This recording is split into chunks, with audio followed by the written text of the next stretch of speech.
Meanwhile, they're dealing with Nesta's trauma by being like, hey, bitch, you feeling better yet? Bitch. And everyone is like, you're not over that yet, you stupid cunt. Like, ugh, hate you. You're so evil for being sad that your dad is dead. I hate them all. I hate them all. Okay. You would think that she was making handbags out of baby leather, and that was how she was dealing with her pain.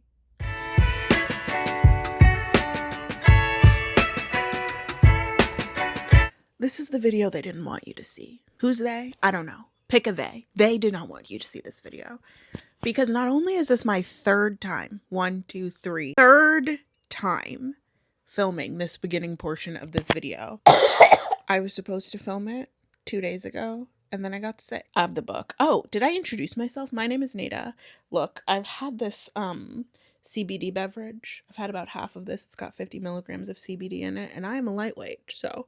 But boy, is it distracting me from the fact that I am shit. My name is Neda. This is my YouTube channel where I make videos about literally whatever I want. Please hit that subscribe button if you are interested in anything that I have to say. I'm not gonna lie to you. I have some bangers on this page, okay? You don't have cash to contribute. You don't have money to put forward to a GoFundMe. You could click on that page, go down there, and watch a whole marathon of my videos. That will really, really help me out, start to finish. And don't skip them ads. Thank you so much for clicking on this video. Thank you for watching it. I really appreciate you. We're going to get right into it. My first round of filming this video was 2 years ago. And it's important for me to have this like preface, caveat, like information at the beginning. I'll put in a timestamp if you don't care about any of this and you just want to skip to the snark. But I think it relates to the themes of the book in case you do want to stay. The last time I filmed this video, I was in a terribly abusive relationship. And I'm realizing now the irony of me snarking on a woman like Feyre in the relationship that she is in with Rhysand while I was in a similar, if not the same situation. You're not having deja vu. Like, if you've been following me since 2 years ago, there was a version of this video up then. It was a version that had been worked on by that person that I was in that relationship with, in just one of many iterations of them kind of permeating every avenue of my life and me not really being able to have anything that was my own anymore. I was like in a cult of two people, basically trying to navigate that and also get this work up, because it was also like when I was launching my GoFundMe, is a big, like, complicated situation. I recognize the irony of a lot of the things that I will say in the latter portion of this video, because the second half of this video is going to be the footage that I have from 2 years ago. I don't have it in me to refilm this whole thing, especially not today, especially not sick as I am. So I'm really just going over the first 7 chapters. Excuse me. I'm really just going over the first 7 chapters of the book in this portion, and then we're going to flash back to 2 years ago. And I think it's good that that iteration of the video exists. I think it's good that I still have that footage to kind of look back on and remember where I was at that time.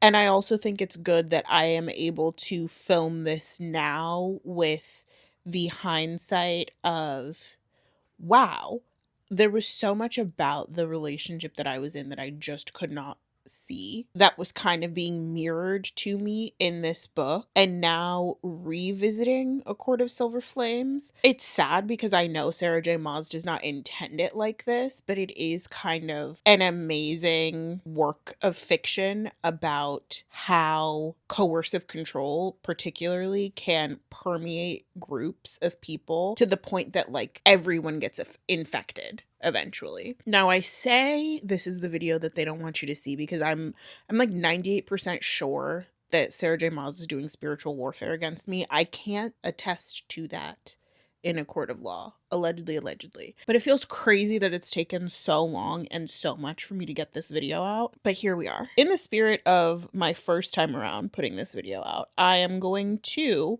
shout out my GoFundMe, which is linked down below. I continue to appreciate any and all financial support that you can throw my way.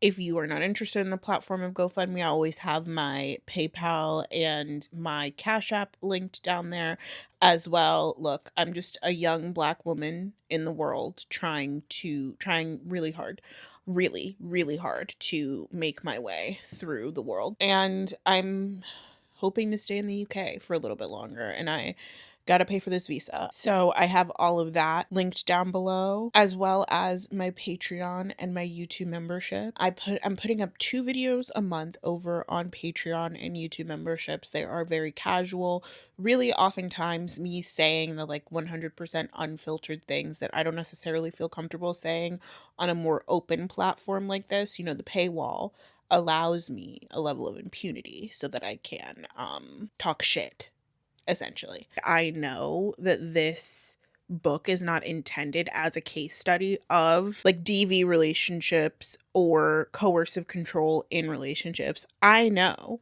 that that's not the purpose of this book, and yet it is such a perfect encapsulation of it. I find Rhysand to be spectacularly abusive. I find the way that he operates within his like group of people, within like the Morrigan, Cassian, Azriel, Amren, Feyre now too group, to be like he's giving Jim Jones heavy. Jim Jones, Warren Jeffs minus the pedophilia. Who's that guy who did the Waco thing? David Miscavige? I don't know. He's the energy that he has is so sinister and so evil and so controlling that it's really scary. And one of the reasons that this genuinely, A Court of Silver Flames, was my favorite book in the series. I love this book in particular because Nesta is such a great POV character because she sees through all of the BS. She's not entrenched in this group in the same way that everyone else is. Even Alyn. Like, Alyn basically abandons her to be like pulled into the fold of this cult that Rhysand is running. And she can stand on the outside and look in and be like, guys, this is crazy. Like, the way that he is operating in this, they really are committed to his worldview and his vision of how things should be. And I find it genuinely terrifying.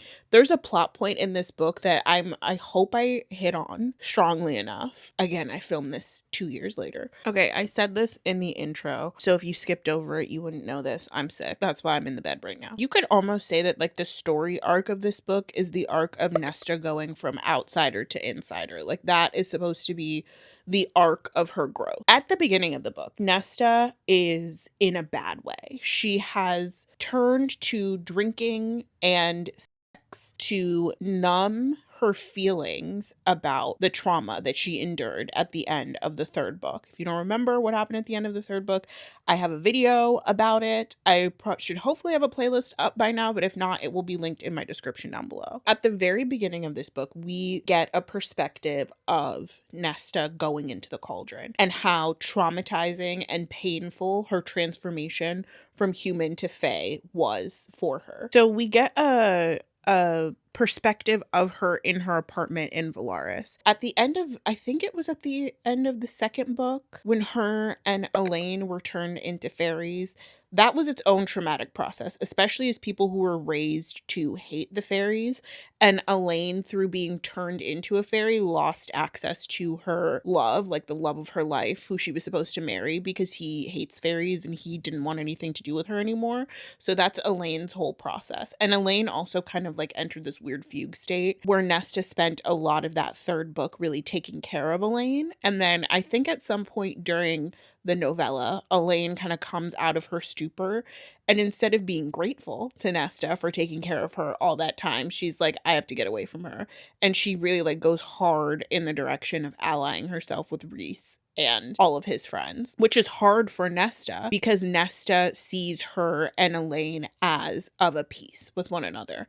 They were both thrust into this fairy world against their will at the same time, with the same level of violence. And I think Nesta expects that Alyn will have the same like traumatized fear when encountering Fae of this world that Nesta well, not necessarily like traumatized fear, but I guess just like reticence when encountering the Fae of this world. And Alyn doesn't have that. She seems to be like, not if not fine with it, like okay enough to try and find a place in this group. Meanwhile, Nesta has her whole life borne the brunt of remembering all of the trauma that they've gone through. Like, remember in the first book, so she remembers when her family was rich. She remembers her mother. She remembers her father being in her life and then being completely useless and kind of being out of her life. So, like, she has all of this memory that she has been carrying for all three sisters.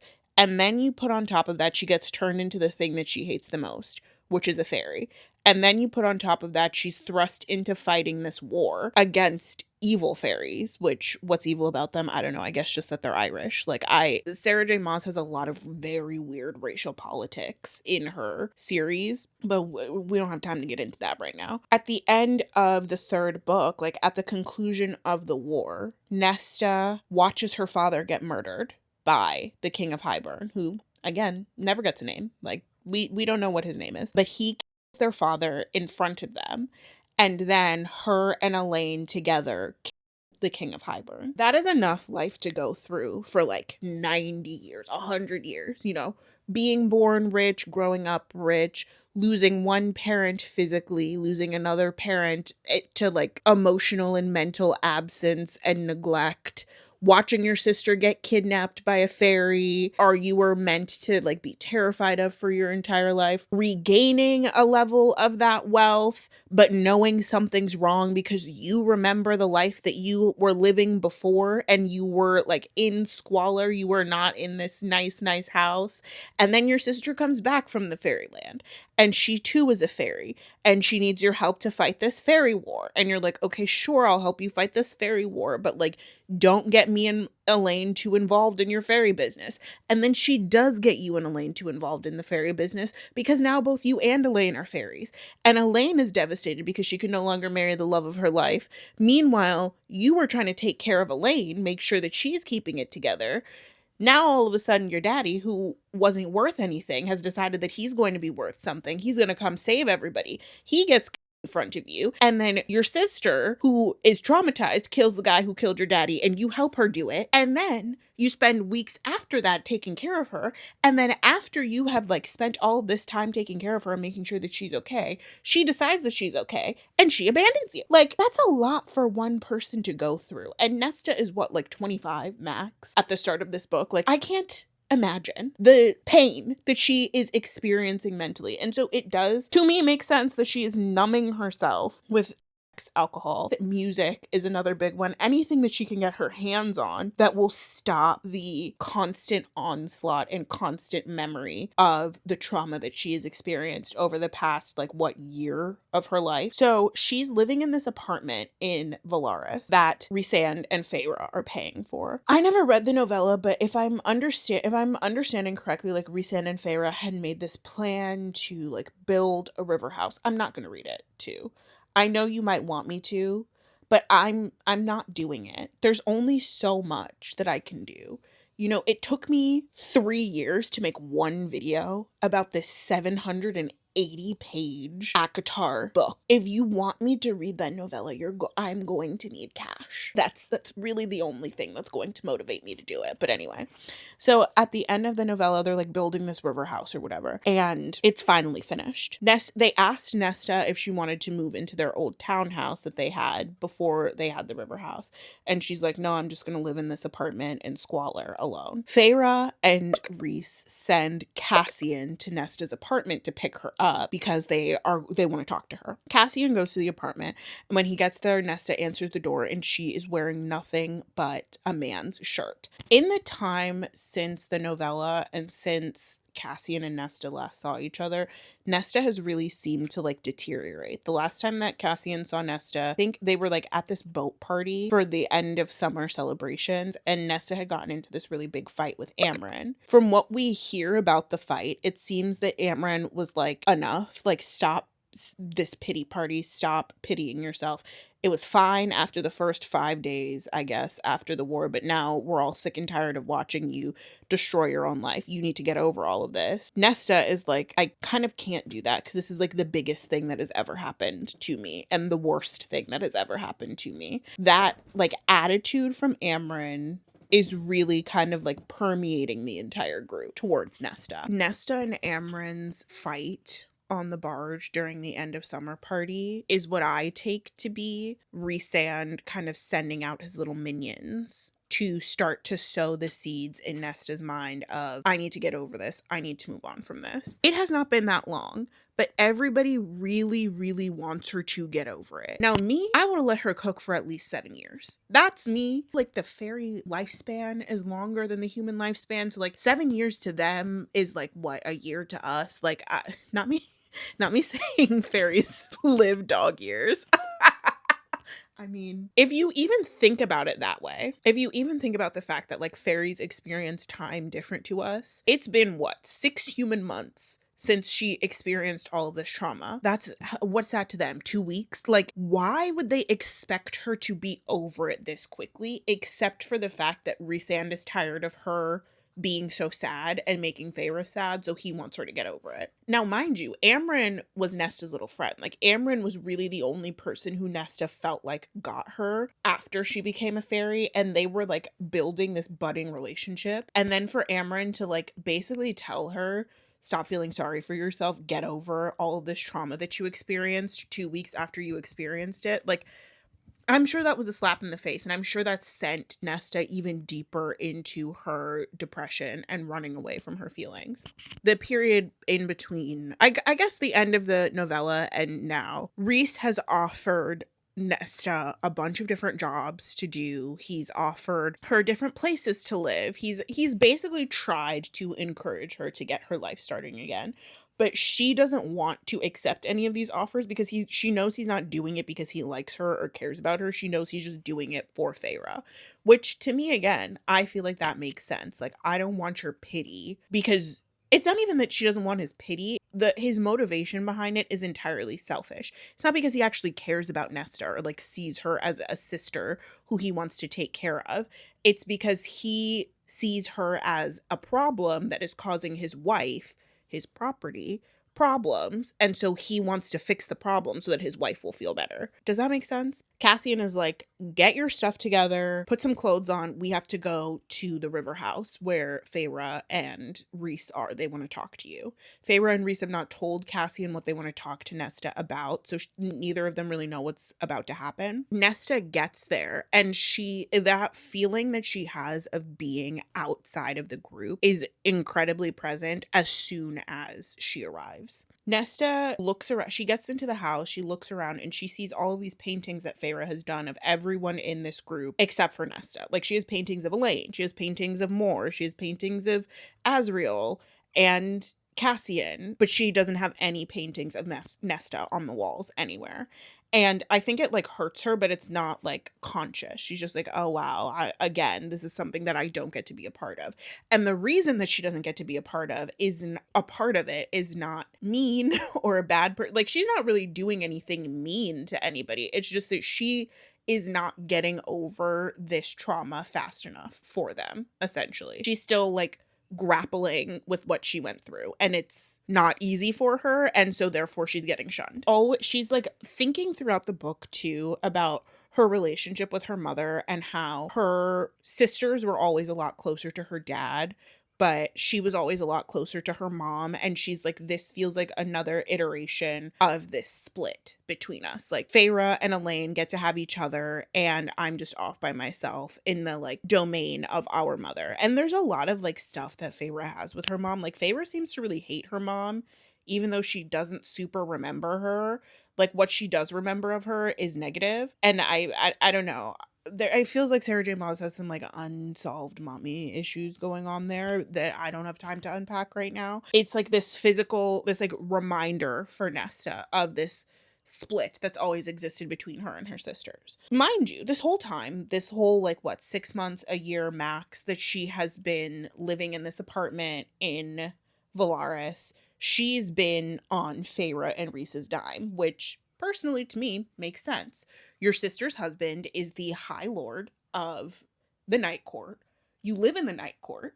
You just got turned into a fairy. You don't know how to get a job. He's offering you jobs, but it's not because he thinks you would be good at them or because he wants you to do them. He's offering you the jobs because he needs you to occupy yourself with something so you stop making your sister sad. You have no other means of getting money. So to me personally, makes sense that her sister and her sister's husband are bankrolling her life at this point and like letting her live in this apartment and paying her tab at like bars and restaurants and stuff. When Nesta gets into the house, Feyre basically lays down the law. Once again, it feels like one of those things that is like, she's just another Rhysand mouthpiece. Like, and it's crazy to me too, because when I was in my relationship, I felt like my abusive relationship, the one that I talked about in the intro, I felt like that a lot of the time. Like, I felt like the words that were coming out of my mouth were not my own.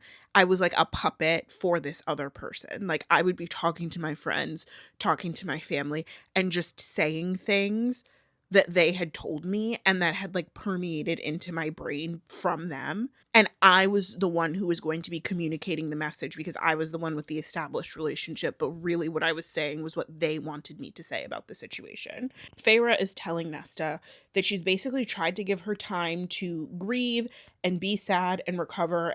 But she's now tired of watching her abuse herself basically through having sex and drinking. Drinking I can give you because like, but also they're fairies, so like it's not like she's at risk of getting liver disease. Do you know what I mean? Like 6 months of like sleeping around and drinking for a fairy, me personally, I feel like that's not that serious, but you know, that's just me. I also forgot to mention the haphazard ass nature of this video coming together. I also forgot to mention that when Feyre is talking to Nesta in the beginning, she can't smell her. Nobody can smell her. And everybody's asking Rhys, like, what's going on? Why can't we smell Feyre? Like, why? It seems like he has put some sort of shield around her. Think like in the Twilight series when Bella learns that she can take her ability to not have her mind read and use it and like as a shield to people around her so she can like fling it out. So Rhys is saying that he is learning how to, like, Alyn has taught him, Alyn, who is the High Lord of the Day Court, has taught him how to do the shield technique, and he's practicing it with Feyre. So that's why no one can smell her and no one can touch her. Feyre is like, we're not doing this anymore. We're not taking care of you. We've paid off your tabs at the bars for the final time. Your lease is not getting renewed at this apartment. You are no longer going to be staying there. This is what's going to happen. You're going to move into the whatever castle Rhys first brought Feyre to when he brought her to the Night Court in A Court of Butts and Bullshit. I don't remember what the second book was called. I'm so sorry. But in the second book, that like tall house that he brought her to that has 10,000 steps going down to it. And the only way you can get in easily is if you can fly. So he flew her into that castle. They tell Nesta that she's moving into that house, okay, that she has to start training with Cassian so that she can, if she has powers, because, you know, some Fae have powers, some Fae don't. It kind of like depends, but they are wanting to figure out if she has powers, and if she has powers, she's going to train with Cassian to hone those powers. And then she also has to start working at the library in the night. And Nesta is furious. She's like, how dare you guys do this to me? This is not fair. I'm not doing this. I'm not going to that house. I will not be training with Cassian. I have absolutely no interest in this. And it's because it's being presented to her almost like she's a petulant child who cannot get over herself and stop complaining, as opposed to what she really is, which is an adult woman who experienced a massive amount of trauma in a very small period of time and who does not have the tools to reckon with that trauma that she experienced. And instead of them being like, hey girl, let's get you a therapist. Let's get you doing some somatic work. Let's like do some yoga together. Instead of them coming at her with like love and care, they come at her immediately with, we let you act out for long enough and we're all sick of it. Which is like, there's no indication in this book that they had at any time before spoken to her and been like, hey Nesta, we're kind of worried about you. You're not really going outside. You keep having sex with weird random men. you're drinking a lot, you smell bad. What's happening? There's no indication that they ever came to her like that. It seems like from the beginning, the method was always tough love. We got to get you together. You got to stop acting out, as opposed to trying to figure out what was actually wrong with her. So I can understand why she's so resentful towards this entire group, because not only have they been like excluding her, not only is she the only one who doesn't have a portrait in the house, and she hasn't even been to the river house yet. And every time she's with the group, they're yelling at her for not getting over her pain faster. But then also, like, there was no attempt to come at her kindly first. Nesta doesn't want to do any of this. She's not interested. Feyre says, if you don't want to follow this program and train, work, and live in the House of Wind, we're sending you back to the human lands. That is like brutal. It's absolutely brutal for Nesta, because like the human lands would be like a prison for her, basically. It's another place where she should have a place, but she would not be able to fit in because she has been turned into this fairy. Amren had suggested, like, oh, throw her in the prison in the human city. She'll hate that. They're gonna put her in prison for having sex and drinking as a grown adult? Like, what are you guys talking about? And then Feyre was like, oh no, sending her to the human lands will be way worse. Like, she'll hate that even more. And it's like, why are you coming up with the worst possible punishment that you can think of as a response to this woman's clear trauma? One thing I forgot to mention too is that like Nesta is skinny because she's not eating, and all she's doing is drinking and sleeping with people. So she doesn't have any like strength in her body, basically, to be able to really fight back against them. And I think she's also like starving herself, because when she had gone into the cauldron, and they said this a couple of times in the last few books, like Nesta's not the type of person to go into the cauldron without taking something. If the cauldron is going to take her humanity from her, she was going to take something back. And that something gave her a power that hasn't been seen since her and Alyn killed the King of Hybern. She's also starving herself, I think, because she's trying to starve that power out of her, and she doesn't want it to be able to like express itself anymore. Nesta's really struggling, and she's trying to tell them, she's like, you're not going to imprison me. Like, you're not sending me to this House of Wind that she can't get out of there because she doesn't have wings. She can't fly. And the only way that she will be able to get out is if she climbs down those 10,000 steps. And Feyre says that to her. She's like, you're not a prisoner. Like, we're not imprisoning you in the House of Wind. You can leave whenever you want to. You just have to climb down those 10,000 steps. To which I say, functionally, is that not a prison? That's like me saying, I'm not locking you in a cage. You're not locked up. All you have to do is get this key and unlock yourself. Meanwhile, I put the key all the way across the room. So you are, okay, exactly. I know what's happening here. So then we go into Cassian's perspective, and Cassian is kind of like talking to Rhysand about the state of the Night Court, the Illyrians, and everything that they have to manage in that regard. Cassian has kind of like command over the Illyrians. Like, he has been with them for the past few months trying to tamp down any kind of uprising and trying to make sure that they know that the Night Court is in power. It's so colonial and like so nasty, and I actually just really hate it. Like, I don't like that aspect. I don't like the Night Court's relationship to the Illyrians at all, and I don't like the way that Sarah J. Maas handles characters who are half Illyrian, half Prythian, or whatever the right term is, and how they like hate their Illyrian side because they see their Illyrian side as inherently savage, but they like love the Prythian side of them, and the Prythian side is the part that like redeems them, essentially. It's very colonial and very nasty. This is also when we start to find out that what might be happening right now, like there's like these rumblings of something wicked this way comes, basically. Cassian, Amren, Azriel, Mor, and Rhys all think that the human queens who tried to get turned into fairies and partner with the King of Hybern, who ended up getting like over by him essentially in a court of mist and fury, they are probably scheming in some way to get back at the fairies for fucking them over. Rhys tells Cassian that he wants him, Cassian, to look into whether or not the human queens are in fact scheming to try and like do some kind of power play and like take over Prithian, become fairies, do whatever it is that they want to do. And Cassian's like, okay, great, I'm on it. I'm going to look into it. He then takes Nesta to the House of Wind, where she is prisoner, not prisoner, imprisoned, not imprisoned, like whatever game they're playing with her. He takes her to the House of Wind and he tells her, okay, we're going to start training. Dinner is here. He like shows her around the place basically. And this then begins like one of my favorite aspects of the book, honestly, because like I said, this is my favorite book in the series. I don't think that this book is all bad by any stretch of the imagination. This is one of my favorite aspects of the book, which is that the house kind of becomes a character.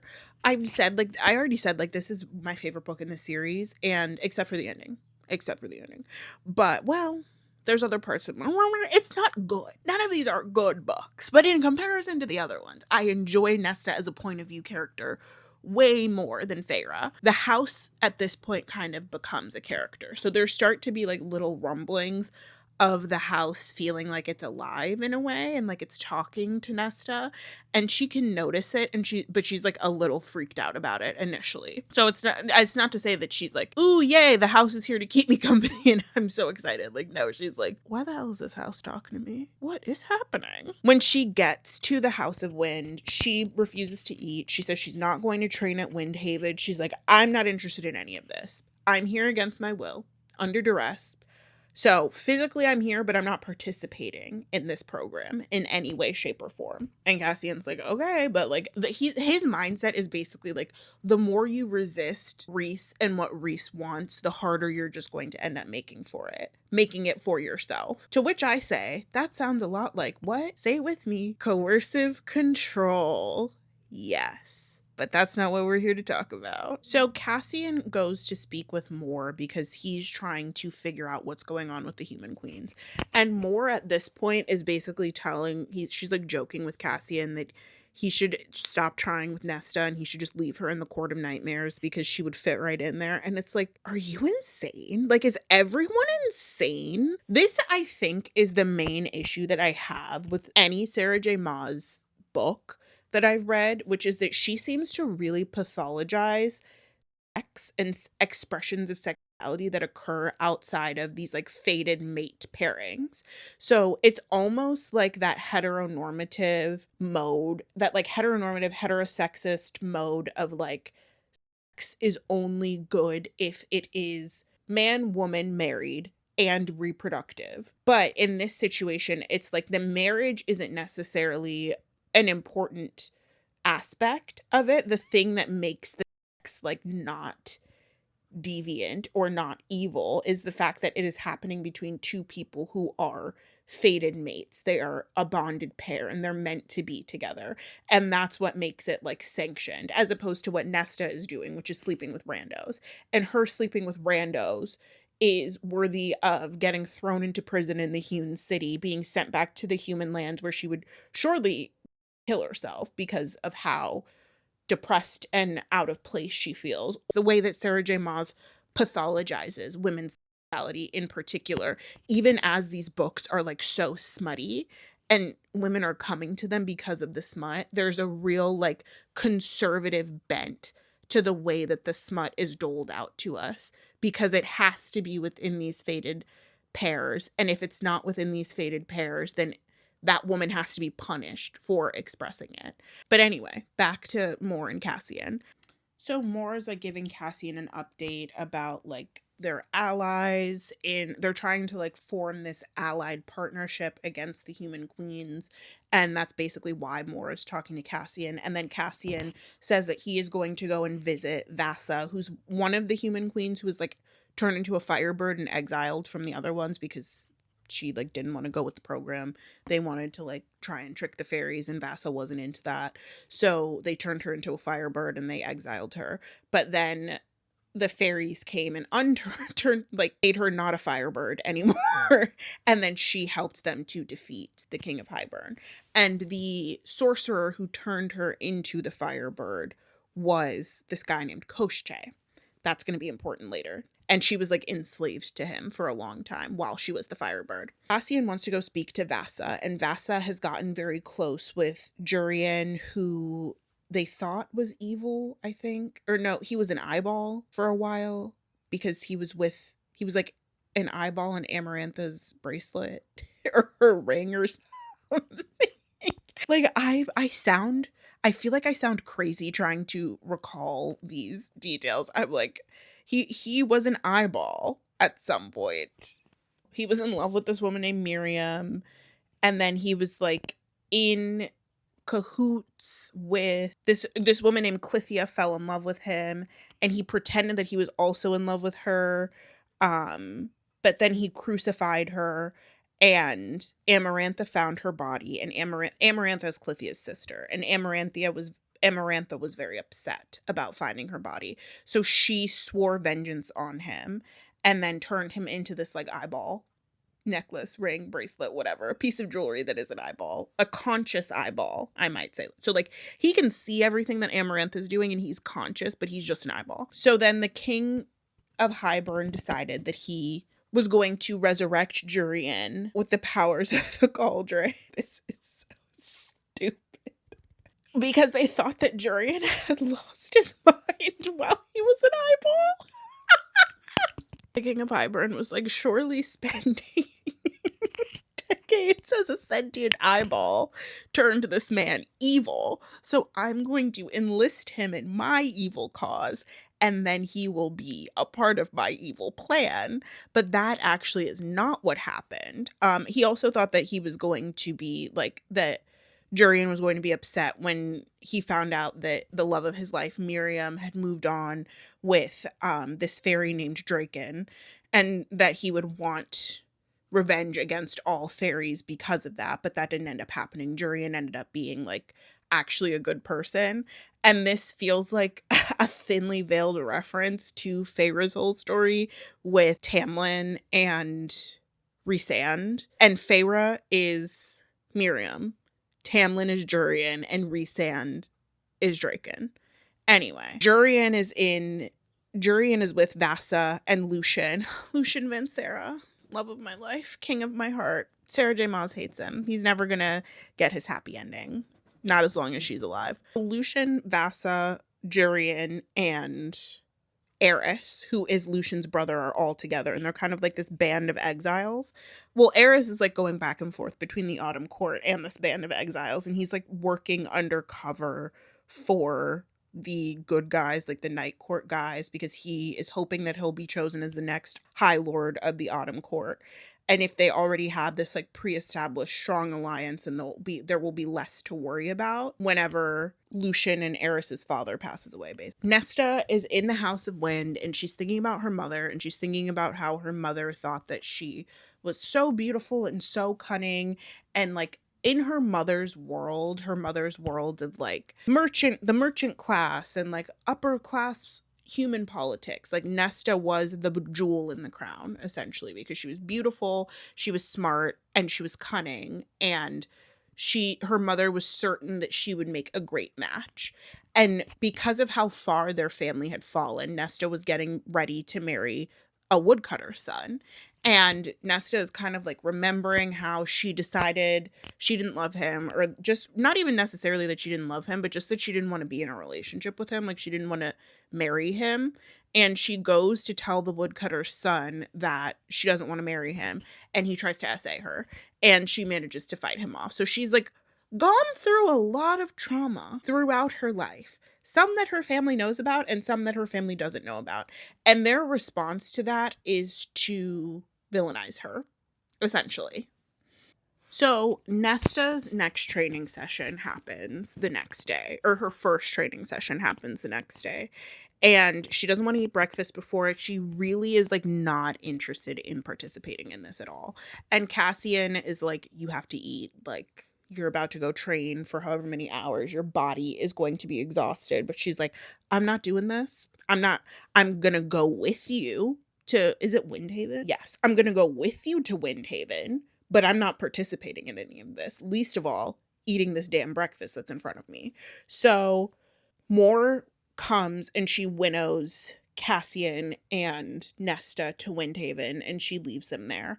And there's this guy in Windhaven who I think is like in charge of the Illyrians. He's like I guess you could say comprador elite. I can't think of another word for what Devlin is, but his name is Devlin, and he's the attaché, or the like liaison between the Illyrian power, like sphere of power, and the Prithian sphere of power, which is like Rhysand and Cassian and all those guys. And Devlin tells Nesta basically that any weapon that she touches is going to have to be buried, because Illyria has this very patriarchal system and very patriarchal society. And so if a woman touches a weapon, it has to be like taken out of rotation, essentially. They get to training and Nesta's like, I'm not doing this. And she goes and sits on a rock. And Cassian is like, come on. Like she's in front of these Illyrian soldiers who are, like I said, very patriarchal and very machista. And they're watching this woman like defy him in his face. And it does not do a lot for his street cred in Illyria. And so he's basically humiliated. And she feels bad, like, internally for humiliating him. But she's just like, this is the only, like, little sliver of power that I have in this situation, is for me to sit here on this rock and refuse to do this thing. I'm here physically. But I don't have to participate. Like, I'm in the House of Wind, but I don't have to eat. In this, like, room, but I don't have to participate. I don't know if I said this already, but, like, while Nesta's in the House of Wind, she's kind of struggling because whenever the house, like, puts a fire on to keep her warm, there's, like, crackling noises, and the crackling noises in the house, in the fire, remind her of the sound of her dad's neck cracking when the King of Highburn killed him. So she's, like, not doing it with fire at all because it's, like, triggering, and it immediately puts her back in that place. Mor comes to pick up Nesta and Cassian, and for some reason Mor fucking hates Nesta. Like, it's never entirely clear to me why these people feel the way that they do about Nesta, except that Rhysand told them to. Like, that's the only... It's like they all have a hive mind, and when Rhysand is willing to give someone a chance, then they are. And when Rhysand hates someone, then they hate them. And there's no, like, thought independent of Rhysand and what Rhysand would want. So, like, Mor, whose characterization has been very uneven throughout the book series, like, initially she was this femme fatale who Feyre thought was, like, a competition for Rhysand's attention, and then she was this, like, manic pixie dream girl, and then she was this lesbian who sleeps with men as a form of self-harm, and now she's this mean hag who is just, like, mean to Nesta for no discernible reason. Like, there's no real clear character thread with Mor for me. And it's clear to me that she's kind of just, like, convenient. And it also doesn't really make sense because she's supposed to be based off of the Morrigan, who is a figure in Irish folklore. But then she's from the Court of Nightmares, when there is, like, a world in this book series that is supposed to be Ireland. Like, it's literally called Highburn, and Hibernia is the name of Ireland from, like, the Latin when the Romans came to the British Isles.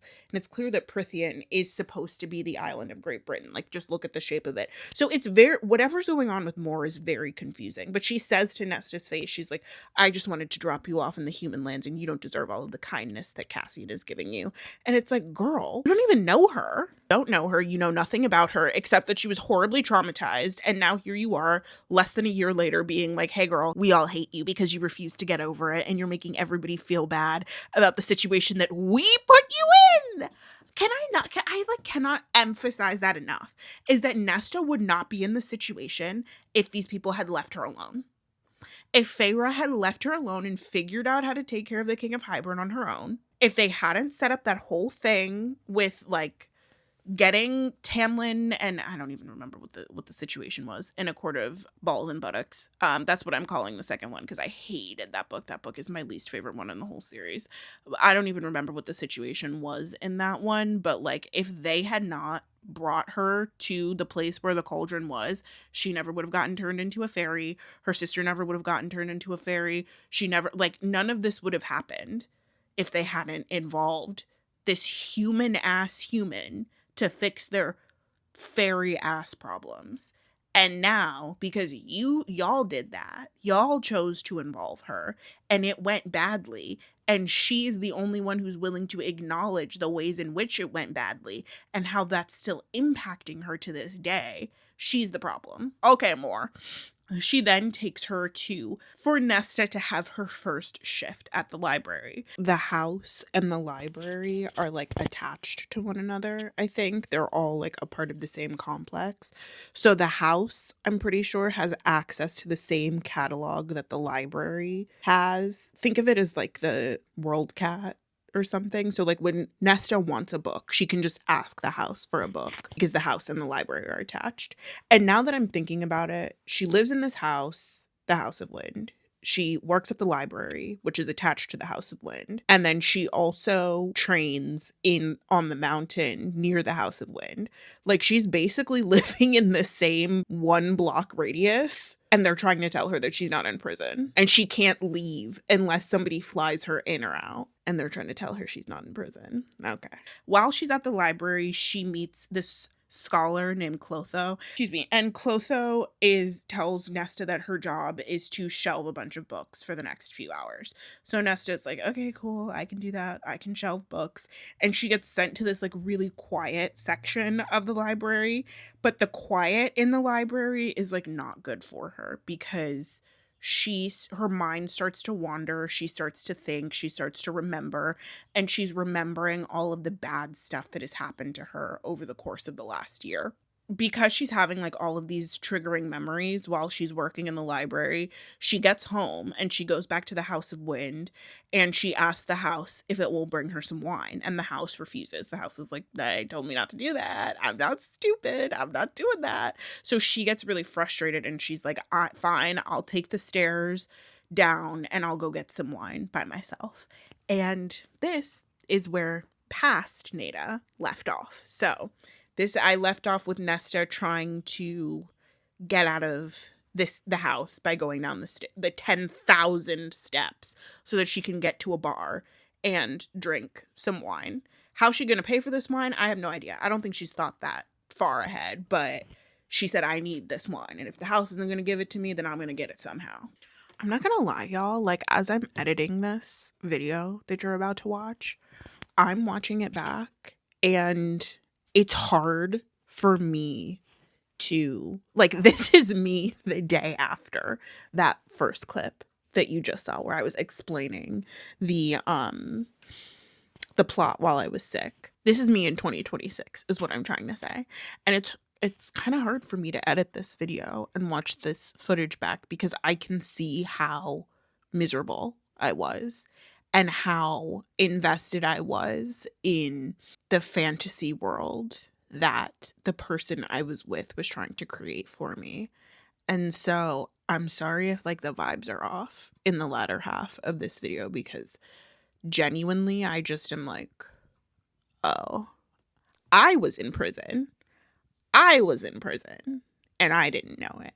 The same way I feel like Feyre is in prison and she doesn't know it. And basically the entire inner circle is in prison and they don't know it. It was me. The call was coming from inside the house. I'm glad I'm out of that situation, but it's actually like making me really sad to think back on. Anyways. Talking about Cassian's diplomacy mission to the human lands. He also ends up meeting with Eris of the autumn court, and Eris tells him that Baron has pledged his soldiers to Briallyn and Koschei because he wants to undermine Rhys. And also that Eris had sent some of his own personal soldiers along with Baron's contingent. And they came back, but they came back kind of weird. They almost were like Stepford wives or whatever. So he just thought it would be important to mention to Cassian. And through that, Cassian realizes that the alliance between Eris and the Night Court is actually fairly strong. And Eris is going to be someone who's sticking around for a little while. So he hates that because Cassian hates Eris because of what happened with Mor. We're going to chunk the next few chapters because really the rest of this part is table dressing for what the actual plot of this book is going to be. My hope for this book was that it wouldn't be vibrating at the same pitch as all of Sarah's other books, which is that there is some apocalyptic situation going on, and the merry band of found family has to find a way to avert this certain apocalypse or everyone dies. That's what happened in the first 3 books of the A Court of Thorns and Roses series. Like, first the apocalypse was Amarantha, and then it was the King of Hybern, and now it is Briallyn and Koschei. And what ends up happening when the only conflict is incredibly high stakes, world-ending danger, then it feels like there's no real conflict. Like, it would have been cool to me if this book was like about finding the serpent monster who used to live in the darkness of the library, who escaped at the end of last book and they haven't been able to find. Like, maybe let's just do a book that's a little side quest, and then we can spend time building up another apocalyptic world-ending conflict. But no, it's like every single time we gotta just let the audience know how high the stakes are, because if they're not earth-shatteringly high, then I don't know, I guess the book won't be good, but like the book isn't good anyway. So there's really no winning in that situation. You might actually have to like take a writing class and learn how to write a book that is interesting and not one that is based on manufactured emotion in your audience. But I will digress. Over the course of the next few chapters in the book, Nesta is trying to use her normal coping mechanisms to escape the consistent nightmares that she's having and the fears that she's having about another world-ending apocalypse coming and putting her through more trauma. So she keeps trying to climb down the stairs in the House of Wind to go out into the city of Valaris and get some alcohol. She is not able to make it very far down the stairs because she is emaciated and dealing with like withdrawal symptoms from alcoholism. And Cassian is basically like making fun of the fact that she's never been able to make it down the stairs. She doesn't like training in Illyria because the men there are very sexist, and they would leer at her, the Illyrians leering. They would leer at her and stare at her and like make fun of her for even trying to be a warrior, because women in Illyria are not allowed to do anything except be housewives and mothers. So that is her like internal motivation for not wanting to train, but she's not saying any of that to Cassian. So Cassian just thinks that she like hates him and she's being a little shit towards him. And she's really struggling to verbalize that discomfort because she's struggling to verbalize how she feels about anything because nobody is meeting her with any level of compassion. It seems like Rhys's entire inner circle dealt with Elaine's trauma by being like, oh, you poor baby, we just gotta watch out for you and cuddle you and handhold you and make sure that you heal. Meanwhile, they're dealing with Nesta's trauma by being like, hey, bitch, you feeling better yet, bitch? They think because Nesta is stronger than Alyn, that Nesta gets to be treated worse than Alyn, and that's what's going to motivate her to be better. So Nesta ends up going to a shop in Windhaven to try and get fighting leathers. She has to wear this like armor to train with Cassian, but she's really cold because, again, she's emaciated. So she goes to the shop to see if she can get the shop owner to sew some fleece into her fighting leathers to warm her up. And the shop owner turns out to be a young Illyrian woman who was subjected to wing clipping, which is FGM in this universe. She gets to talking with Nesta and reveals that her name is Emmerie, and it is very abnormal for her as a single woman to own a shop, and her family really wants to like take ownership from her or just like reap whatever financial profits she gets from the shop, because in traditional Illyrian society, like whatever a woman does goes to the oldest male in her family, and her dad is dead, so it would go to her cousin who's like a little shit, but she is fighting off her family and keeping them away. Nesta's talking to her about her life, whatever, but then she realizes that she can't pay for the fleece to be sewn into the lining of her fighting leathers because she doesn't have any money, and also she's not going to be able able to charge it to Feyre and Rhys because they're not going to pay for it. So she ends up having to leave, but she's met this new character of Emmerie. While all of this is happening, after she meets Emmerie, she starts to actually do work at the library. She, until that point, had just been like showing up at the library and sitting around. Her job is to like put books away. And she's like, this is so stupid. I'm smarter than this. I shouldn't be doing this. But she's bored. She doesn't have anything to do, so she starts to do work. While she's doing the work, she meets an acolyte named Gwyneth, who goes by Gwyn. Gwyneth is one of the priestesses from wherever the fuck, I don't know, something. It's like, there's so much stuff going on, and none of the lore is like interesting or compelling, so I'm not motivated to keep it in my mind. But she's a priestess, and these priestesses had been, the temple where they lived was besieged by the Highburn forces during the last war, and Gwyneth was living at the temple training to become a priestess while still being an acolyte. And part of the thing with the priestesses is that they take a vow of celibacy for the rest of their lives. So it was besieged by Highburn, and Gwyneth has scars from her experience with Highburn. So Nesta is able to glean that Gwyneth has been through something, but she's not entirely sure what it was, but she's like trying to figure it out. And she learns that Gwyn works for this priestess named Meryl, I think, who is doing research on the Valkyries, which was an ancient fighting force. I'm pretty sure it was an ancient Illyrian fighting force, but then they ended up dying out 500 years before the events of this novel. And after they died out, there was no more women fighting in Illyria. It was just like sexism reigned everywhere because they lost one battle, I guess, and a bunch of them died, and then the rest of them allowed themselves to die out of shame. So Gwyneth works for this like super up herself priestess, and Gwyneth herself is still an acolyte because she's not taken the rights to become a priestess quite yet. It's basically like being a nun in our world. Meanwhile, the house is also trying to get Nesta to eat cake. I don't know or to eat food. Finally manages to get her to eat some cake, and Cassian ends up walking in that moment, and he's like, the house is bringing you stuff. What the house has never done that before. So it seems like the house has come alive whenever Nesta is around. It doesn't really do that with anyone else except her. The same night, Nesta has a nightmare about some of the trauma that she experienced during the last war, and she tries to escape the house again to go out to drink. She ends up tumbling down the stairs, and as she tumbles down the stairs, like when she's in fight or flight, her powers flare up, the powers that she got from the cauldron. And part of her power is that her eyes glow silver and silver flames come out of her hand. Hence the title of the book, A Court of Silver Flames.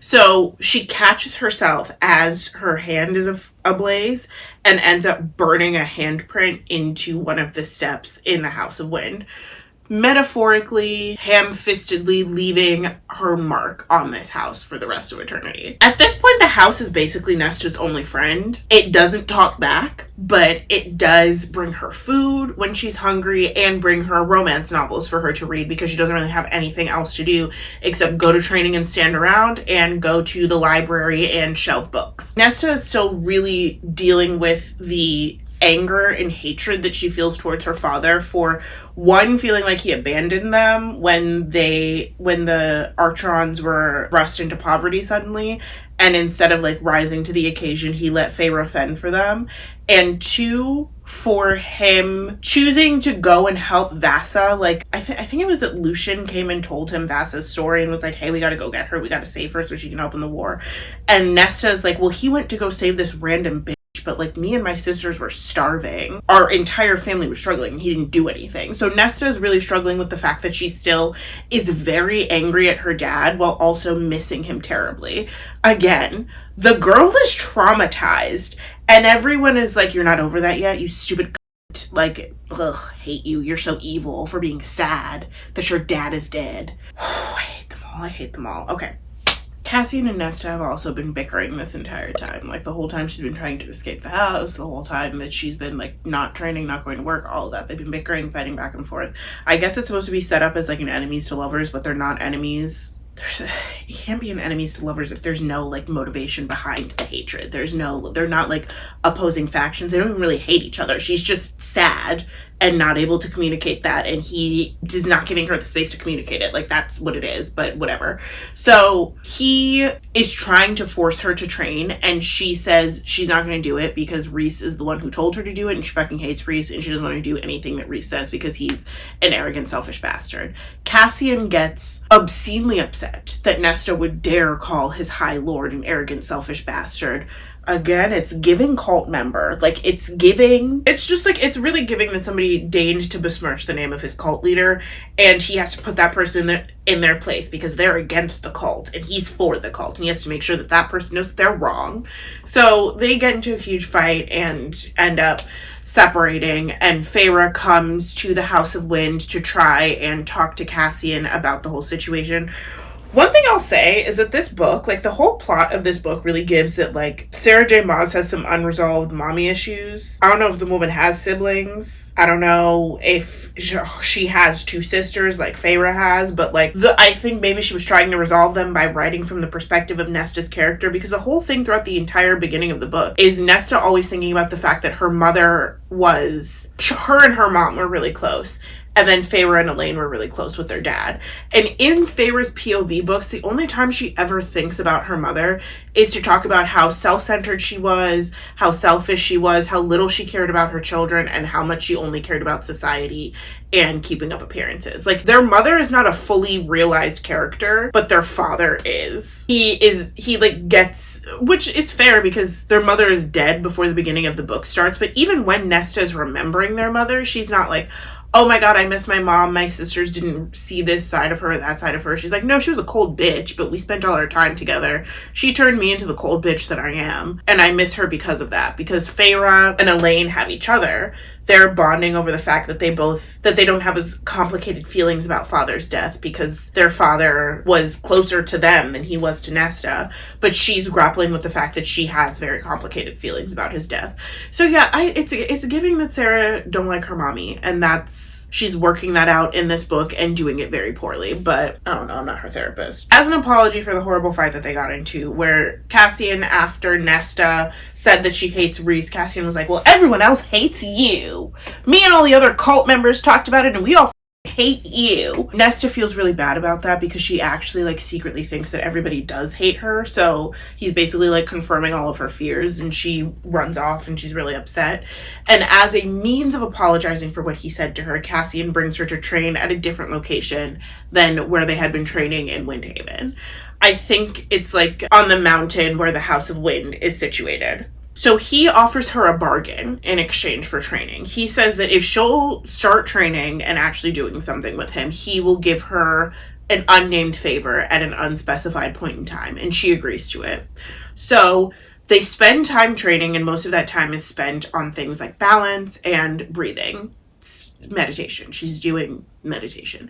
The audacity to, like, write a book, a vaguely Eastern group of people is cast as being one-dimensionally sexist and needing to be liberated by the westernizing force. Meanwhile, the thing that is saving the life of your main character is Eastern meditation and self-care practices. Like, she's not, like, Nesta spends the rest of this book focusing, they call it mind stilling. You had to come up with a new name for this, and you chose such a stupid one. They call it mind stilling. Cassian is teaching her mind stilling, and she spends the rest of the book relying on this as a means to, like, get her through stressful moments. And it's just meditation. But let there be a brown person in this book who says anything, and that person is a sexist pig. Except if it's Cassian, Rhysand, or Azriel, because they're okay. Because they have sided with Prythian,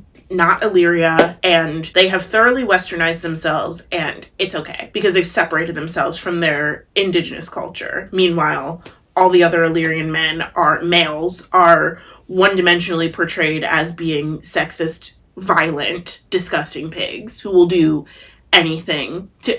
I just don't know if I can express enough how horribly racist it is to have, like, really, there's not even, like, black people in this book series except Tarquin, but, like, and I guess some people in the Summer Court, but, like, to have the only group of people who are explicitly described as being brown be a homogenous mass of docile, oppressed women and violent, angry, sexist men, and the only people in that group who are worthy of being, you have to be exceptional to be from that group and be worthy of being humanized.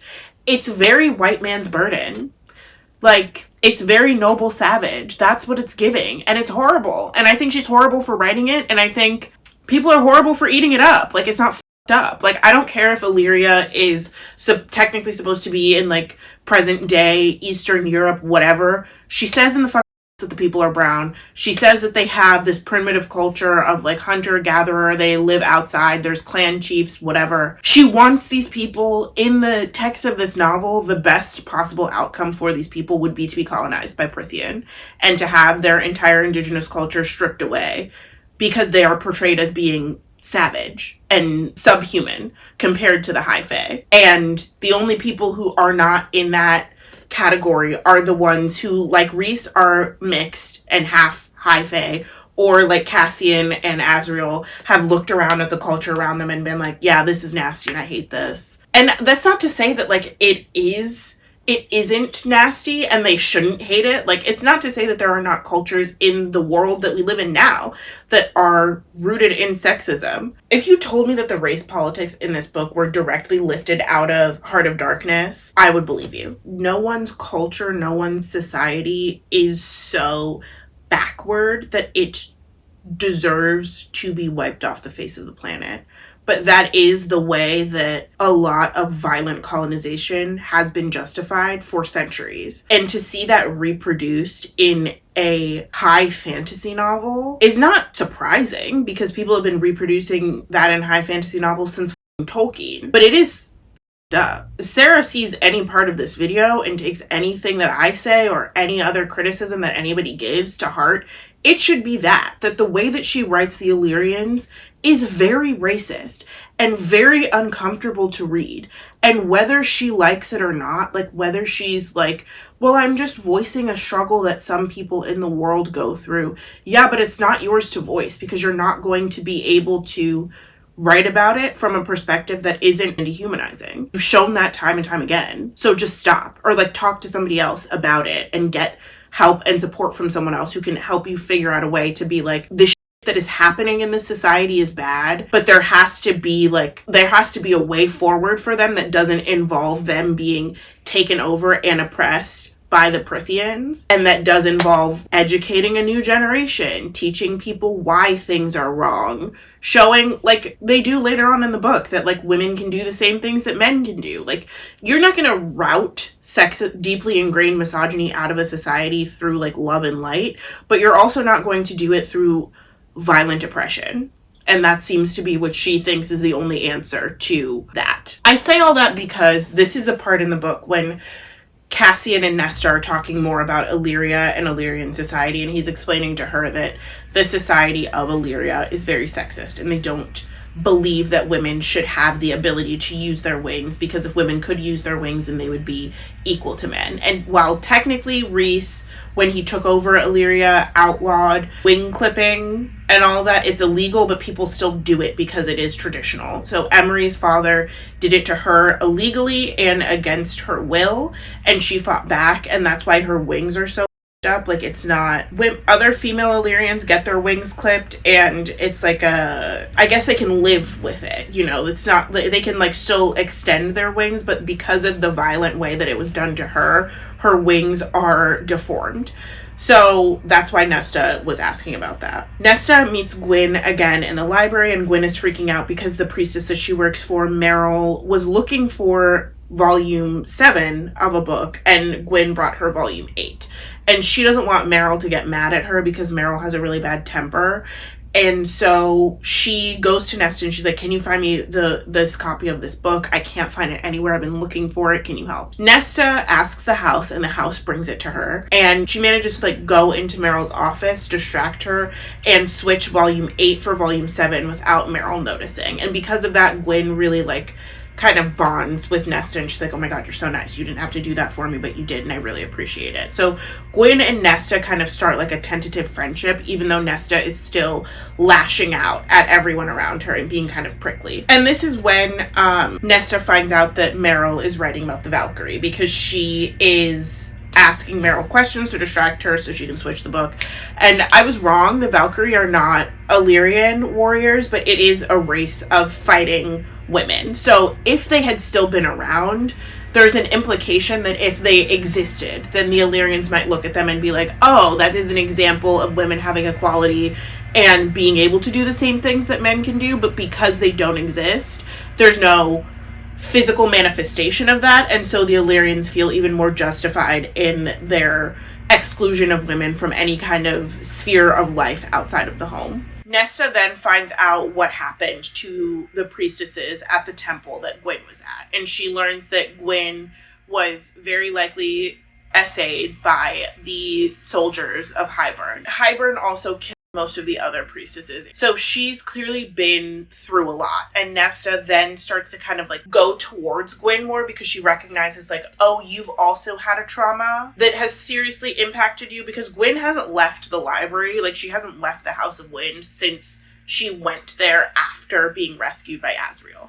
Azriel was the one who rescued the priestesses from the Hybern forces. And when Moore brought Gwyn to the library, she stayed in her room for weeks. And then finally, when she left her room, she only would stay on the grounds of the library and the House of Wind. So she was traumatized, and it affected her. And she's still like struggling with it and working through it. And Nesta sees an aspect of herself in that. She also understands that Gwyn is kind of like jumpy around men.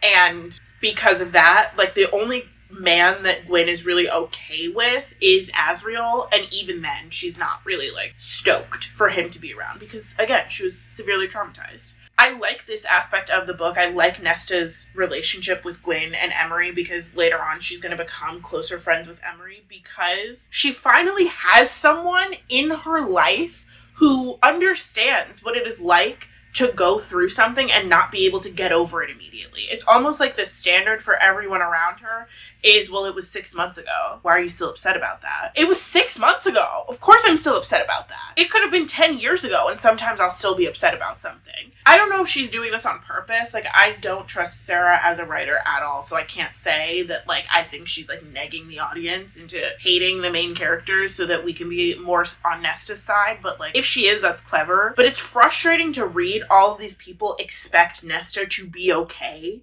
after everything that she had been through. And then when she meets Gwyn and Emmerie, she meets these two women who, Emmerie was, like I said, forcibly wing-clipped by her father and also was physically abused by him her entire life. And Gwyn was essayed and watched her sister get murdered in front of her. And Nesta, the list of things that I listed at the beginning of the video that Nesta went through, she sees these other girls who have gone through something and not been able to get over it quickly, and then together, through becoming friends, they find a way towards healing. That, I think, is good about the story, because Nesta actually has a support system, but it's fucked up that everyone else in her, in order for her to have that support system, everyone else in her life has to treat her like her men, and drinking alcohol is akin to her killing babies every other day as a coping mechanism. Like, they act like she's doing the worst things in the world when she's quite literally only hurting herself. Like, she's not eating, she's having a lot of sex with people that she doesn't like, and she's drinking all the time. And they treat her like that is akin to murder. And it's just not. So again, I don't know if Sarah did that on purpose and she wanted the audience to be like, what is wrong with everyone? When you're writing, especially in third-person limited point of view, you can manipulate the way that the story is told so that the audience gets a certain effect. So telling a story from the perspective of an unreliable narrator, instead of giving all the facts to the audience, you just give little drips and drabs. And every fact that you give is tinged by the experience of the character who is reporting that fact, or the character who the omniscient narrator is following at that moment. So when it is from Nesta's point of view, it's still doing the, like, she said this and she thought that and he did this. Nesta was thinking, like, it's still doing that. It's not like an I point of view, but because it is her perspective that is being told to the audience, we can experience the people around her as being unreasonably harsh with her because that's how she sees them, if that makes sense. However, everyone is acting like it's normal for, even Cassian thinks it's normal for Nesta to be over what she's gone through, or even to just be ready to talk about it, be ready to move on from it, be ready to be a protective member of society. They don't see the need to come at her with compassion at all. And we know that because we have Cassian's perspective where he's like, no, she just needs to pick herself up by her bootstraps and get over it. So like, there's no interesting writing thing happening. I tried to get myself there, and it just wasn't the truth. So there's also like rumblings throughout this book of a redemption arc for Eris. I think I'm going to talk about that more at the end, but like I think Sarah decided that Eris was a more interesting character than she initially thought, so she's not going to paint him to be a one-dimensional villain. She's going to actually like develop him into a character, but the only way that she knows how to develop people into characters is by making them good for no discernible reason. I hate that she seems incapable of writing an actually morally gray character, because any morally gray character who appears in her books ends up having a monologue where they're like, actually, no, that thing that I did that was bad, I did it for these reasons, and that makes it good. In the first book, when Rhys showed up and he was sexually harassing Feyre for a lot of that book and like drugging her to the point that she couldn't remember what was going on, and then parading her around Amarantha's court under the mountain, you find out in the next book, oh, I only did that because I knew you were my mate and I was in love with you and I had to protect you. So yeah, I did this horrible thing, but I did it for a good reason. You should forgive me because I'm a good person. Similarly with Eris is talking to Cassian, and Cassian is like, well, I hate you because you left more to die on the mountain. And Eris is like, go ask more if that's the truth. It's okay for you to write a character where, like, he did something horrible to another character that we like, and we now have to deal with the fact that we're learning more about him, and we like him a little bit now, too. Like, that's okay. It's okay for an audience to live with that ambiguity. You don't have to retcon everything and make it so that this character who was previously evil, previously a villain, is now good. He's already spying for the Night Court. He's like spying on his father for the Night Court. I think that's enough of like a flip in the character personally for me to be like, oh, this is an interesting person. I want to learn more about him. You don't have to then take everything that we knew about him before and flip it on its head and pretend like there was a positive motivation to it, when like the way you presented it initially was that he was an evil bastard and he left this bitch to die. Okay, let's go from there. Like, let's stand up in something that we say. Please, Sarah. Nesta continues training with Cassian, and he starts to tell her a little bit about his backstory. He tells her about how his mother got pregnant with him out of wedlock, and after she had given birth, she was forced into a labor camp and died doing hard labor, kind of like Oscar Wilde, and he feels horrible because he wasn't able to save her. Again, from the savage Illyrian males who are over, because he's the only good one, and him, Azriel, and Rhys are the only good ones, and none of them were old enough to save her. And he feels really bad about that. He also tells her about the fact that he has put a lot of the creatures who are in the prison that Amren was in for 1,500 years before the events of the first book. He's put a lot of the creatures that are in that prison now there. One of those creatures is Lanthus, who is a god of some sort of like unkillable god, who Cassian had to trick and trap in a mirror, and then he took the mirror to the prison, and Lanthus was able to escape the mirror, but he still is trapped in the prison and has sworn vengeance against Cassian. There's also a couple of other creatures that I'm not going to get into because they don't end up appearing, but I wanted to mention Lanthus because he does end up appearing later. And Lanthus, if you're a Greek mythology nerd, you can think of him kind of as like Kronos, I guess. Like whoever Kronos' father was. He fathered a race of proto-fairies who were evil, I guess. Whenever she decides to write from their perspective, it's going to turn out that they're not evil. But he fathered a race of pre-fairies who were evil and who used to rule the lands that Prythian now occupies, but died out millennia ago. So Lanthus is the last surviving member of that race, and he's now locked in this prison because he can't die. He's also trying to, because he's telling Nesta about his life, he's trying to get her to talk about her powers. And she tries to lie and say that she doesn't have any powers, but he's like, bitch, I've seen your eyes turn silver. What the fuck are you talking about? And she's like, powers? What powers? I don't have any powers. But that's because part of the reason that she wants to deny it is because she thinks that her powers make her evil. Her powers come from an evil place. And because she has these powers, it is a proof that she is bad and she deserved all of the suffering that she got. Because the powers tie her to the cauldron, and the cauldron did such horrible, unspeakable things to her and her family. This is also the night that her and Cassian kind of realize that they have feelings for each other. So after they learn more about each other's backstory, she is doing some DJing to the thought of him, and he is jerking it to the thought of her. Soon after this, Nesta decides that she's tired of training alone, and she's kind of like getting to know Gwyn, she's getting to know Emmerie. She thinks these women deserve the opportunity to be able to defend themselves.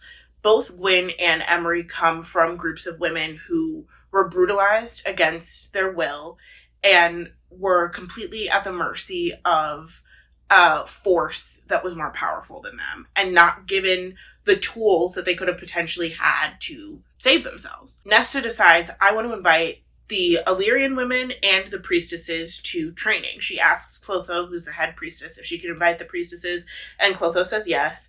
And so she puts up a sign-up sheet in the library, but nobody signs up. And she feels really bummed out about it. Especially she's disappointed in Gwyn because she's like, I thought we were friends. Like, why wouldn't you just do this for me? What the fuck's going on? She also, through this process, like, none of the Illyrian women are going to sign up either because the men in their family are not going to let them. But through this process, she learns of the blood rite, which is the thing that makes Illyrian males warriors. The blood rite is based off of all of this lore that doesn't mean anything and is stupid, honestly. But basically, you get dropped off at the base of a mountain. Think of it as like you're scaling the Himalayas, right? And there's different camps on your way up to the top of the Himalayas. And depending on which camp you make it to, that is the rank that you get as an Illyrian warrior. And if you, of course, you don't get to become an Illyrian warrior. And if you barely make it through it, then you don't get to become an Illyrian warrior. But basically, if you make it to base camp, you like make it through the rite without getting murdered, then you get the rank of, what is it? Arctosian. So those are the lower ranked people in the Illyrian army. If you make it to the mountain, like to the mountain that you have to scale, if you get there, you set foot on the mountain, then you get to become an Aristian, which is the second rank. And then the people who successfully scale the mountain and touch this thing that teleports you and get teleported to the place that you get teleported to, they become Corinthians. And that is the highest rank of the fucking Illyrian military. When Rhys, Azriel, and Cassian went through this, so like the men are taken when they're young to training, and then they get dropped off to do this blood rite. And anyone who makes it through, like I said, gets inducted as an Illyrian warrior. When Rhys, Cassian, and Azriel did this when they were younger, they were dropped in the North Camp, the West Camp, and the South Camp. And they all had to fight their way through other Illyrian warriors to make it to each other so that they could climb the mountain together and complete the blood rite. They did it, but they got hurt, and it's a whole thing where you can't use your wings during the rite. So there's some power dampening thing that doesn't let your wings work. And if you have any extra powers, Rhys can read people's minds, and cast darkness about him because he's the High Lord of the Night Court, that none of that stuff works. So you don't have powers, and there's no weapons allowed. So they had to fight with their bare hands to get to each other and to get up this mountain, and they successfully did it. And everyone was really mad because they were all the annoying high achievers, I guess, in their class of Illyrian warrior trainees, and everyone was like, of course these guys have managed to do this impossible task, because in the last 500 years, there's only been 12 Illyrian men who have managed to get to the rank of Aristian, and there's only been 6 who have managed to reach the peak of the mountain. And 3 of those 6 are Cassian, Azriel, and Rhys. So it's very hard and it's very rare. But no woman would be even considered to be a warrior if she doesn't go through the blood rite. But Cassian says that part of the reason why he doesn't want to allow women to go through the blood rite is because he's afraid of what would happen to them, like what the Illyrian males would do to them in the blood rite. To which I say, what were the High Fae males going to do to Feyre when they found her in the woods at the fucking spring court's rite ritual in the first book? Like, if you think back to a Court of Thorns and Roses, Feyre's just Lucian tells Feyre not to leave the house because this is the crazy carnival night, and then some High Fae men find her and are getting ready to do God knows what to her when Rhys rocks up and is like, hey girls, this is mine. Like, I know she's a human, but I own her. Why can there be female warriors in the High Fae realm, like in Prythian, but there can't be in Illyria? Wouldn't they experience the same violence in either, like, it's not like the Illyrian men they are portrayed to be uniquely violent and more so violent than the Prythian men.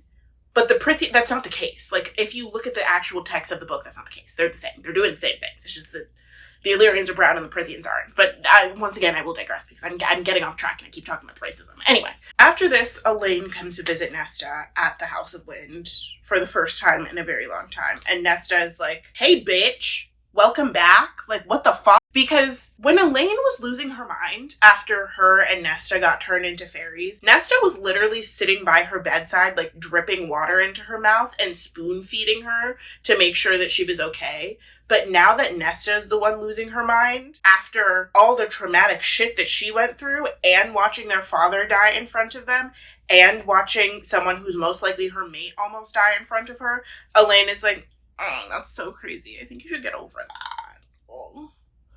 Yeah, that was sad, but like that happened 2 weeks ago. Move on. It's so weird that you're still upset about that.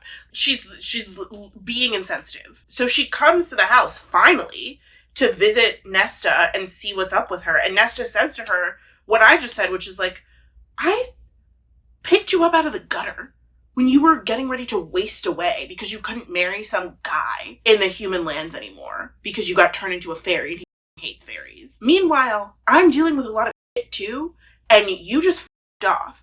And Alyn says to her, well, I wasn't f***ing guys and drinking alcohol, and you're doing that.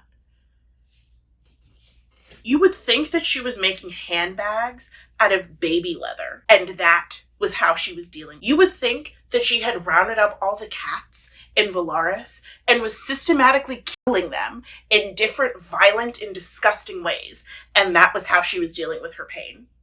You would think that she found out that her sister was pregnant and went over and stabbed her in the stomach, and that's how she was dealing with her pain. It's not that. She's literally just imploding in on herself and lashing out at people. Like, yeah, she said a lot of mean stuff to people, but she hasn't done anything horrible to anyone except herself. And everyone is acting like Nesta is John Wayne Gacy because she dealt with some trauma in a bad way.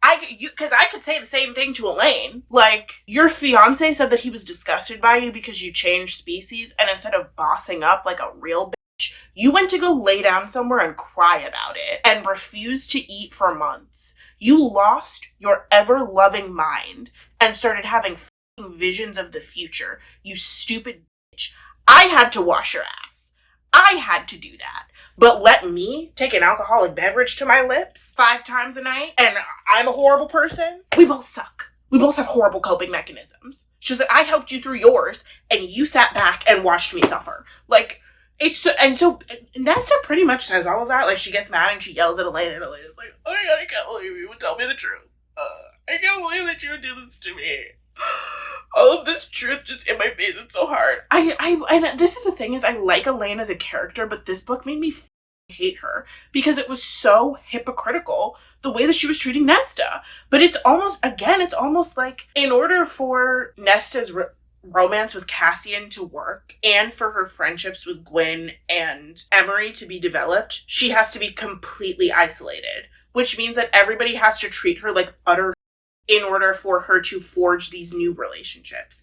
But, like, the thing is, she has a support system. She has family. She had a friend in Amren. And the contrivance to get rid of all of that was to just make them all hate her because she's doing mildly bad things to cope with her trauma. Like, if one of my friends said something as mean as Nesta says to some of her friends and family in these books, yeah, I'd probably be like, why the fuck are you talking to me like that?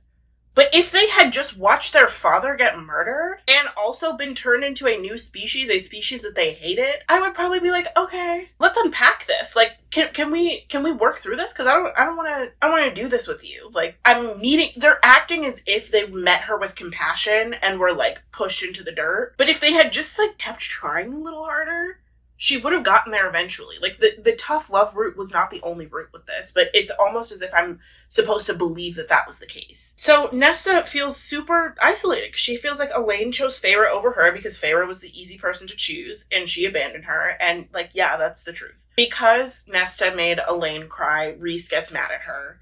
And Cassian also gets mad at her because Alyn is the precious little baby and Nesta is the evil witch.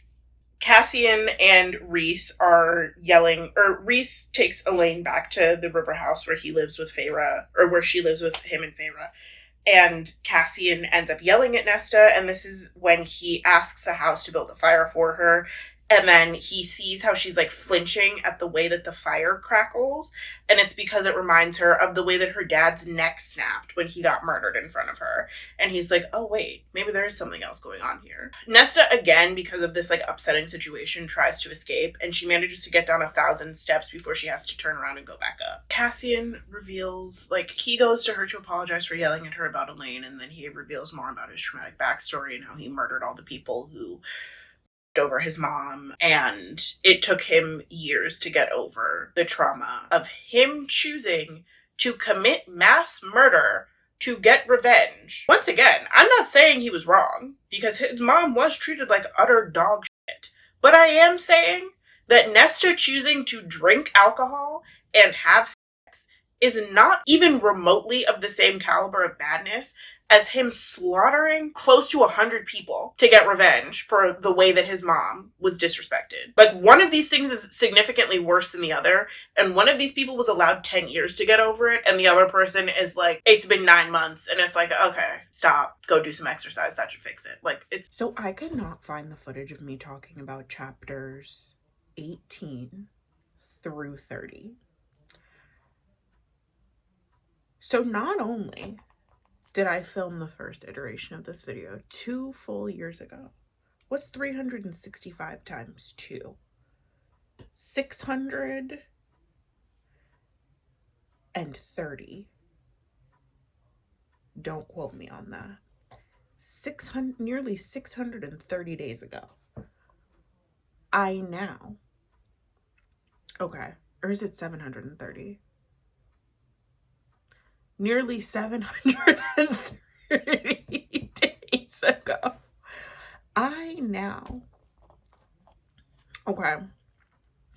Having filmed the intro to this video, the beginning chunk of this video, and now this part of this video, I now have read some of the parts of this book 3 times.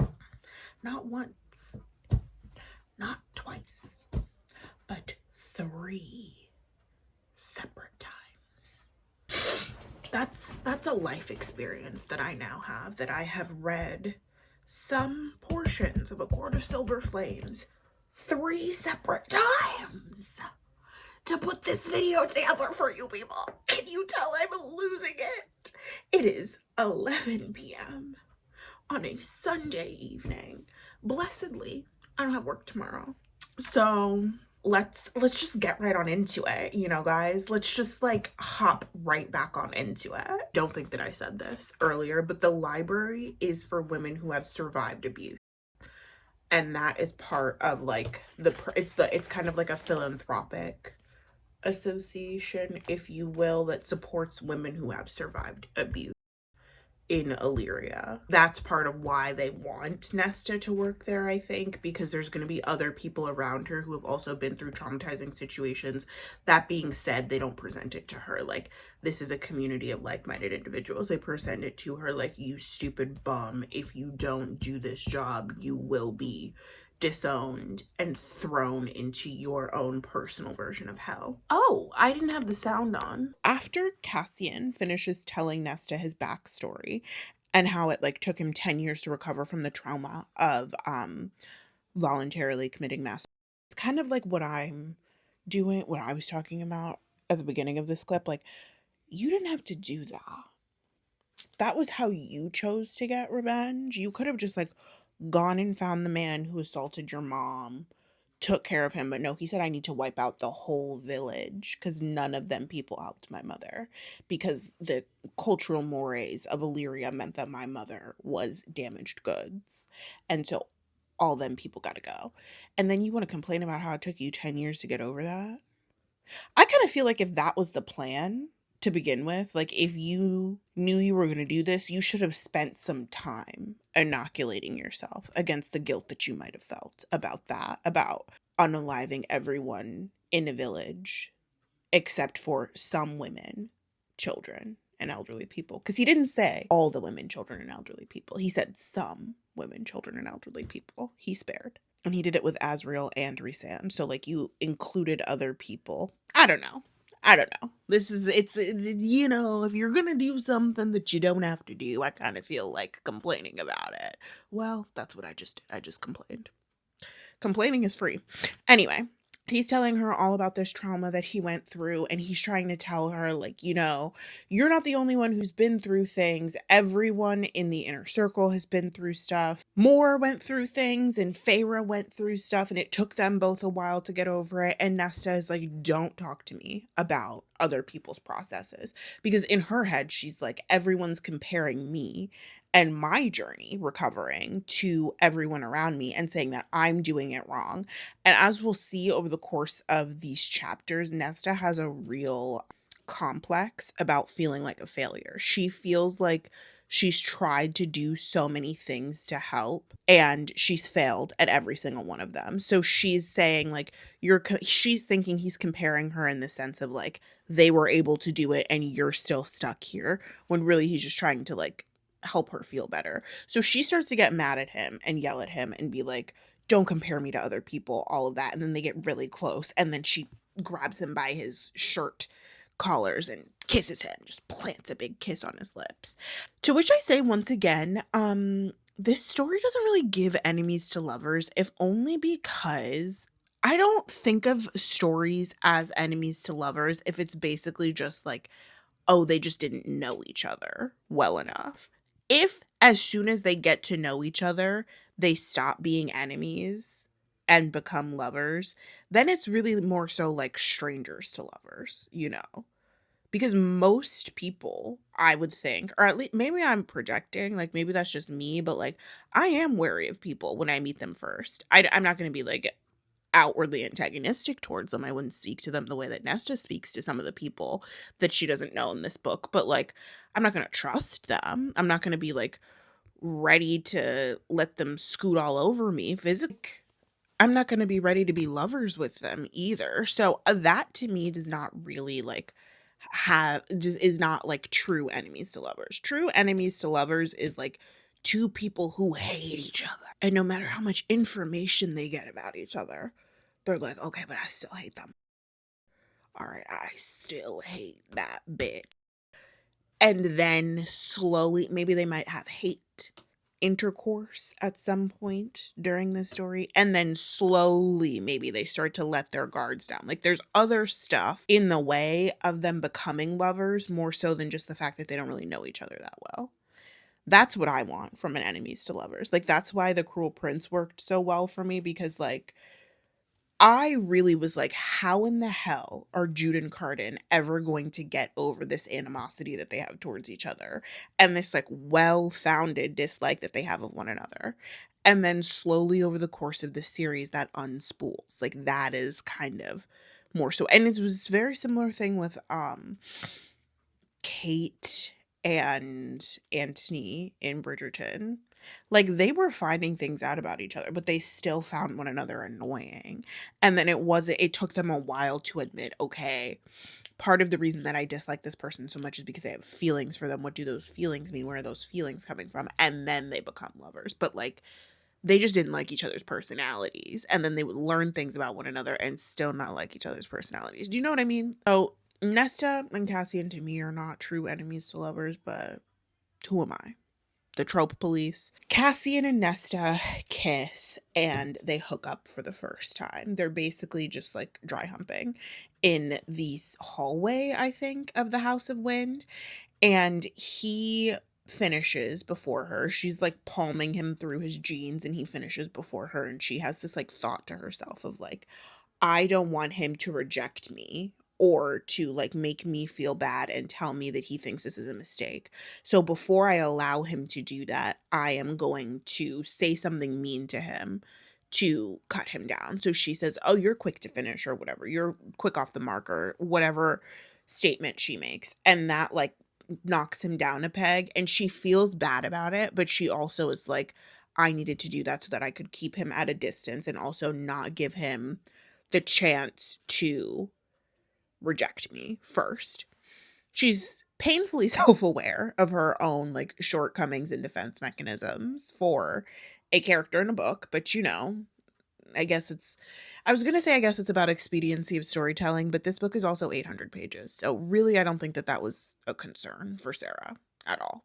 Azriel, who's supposed to be their chaperone, comes to the house the next morning, and he's coming to collect them to go to the river house. And he already knows something went down between them because he is Shadow Daddy, okay? He sees all of the things that are supposed to be kept in the dark.